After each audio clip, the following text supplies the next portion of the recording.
Local media বলেন বলেন, এটাকে ফেস করার জন্য আমাদের সত্যিকার অর্থে আমাদের ইংলিশ চ্যানেল লাগবে। We need English speaking news station বাংলাদেশে। এটা হলে হয় কি যে তাহলে এরা কন্টিনিউয়াসলি বলতে পারে কি হচ্ছে। আমি ঘরের মধ্যে আমরা সবাই বাংলা বলছি, এই কথাগুলো বাইরে যাচ্ছে না। ঘরের মধ্যে অনেক কথা অনেকে ঘরেই থেকে যায়।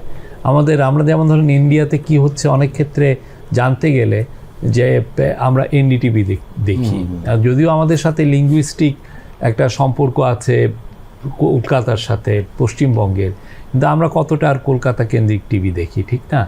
এনডিটিভি ওদের ইংরেজি ইয়েগুলো দেখি।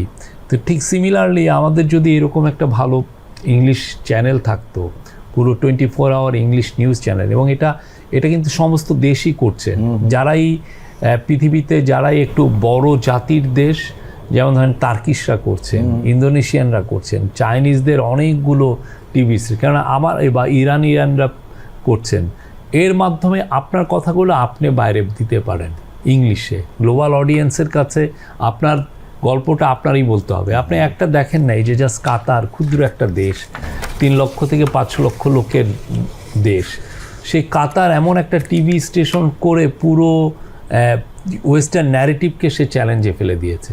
নিজে কোন মর্যাদায় চলে গেছে। আমাদেরও ওই গ্লোবাল ন্যারেটিভকে যদি আমার ইন্ডিয়ান মিডিয়ারা যে ন্যারেটিভকে প্রমোট করছে, হ্যাঁ, সেটাকে যদি চ্যালেঞ্জ করতে হয়, আমাদের খুবই হচ্ছে আমাদের ইংলিশ স্পিকিং পিপল লাগবে অনেকে, যারা মানে মিডিয়া সাভি।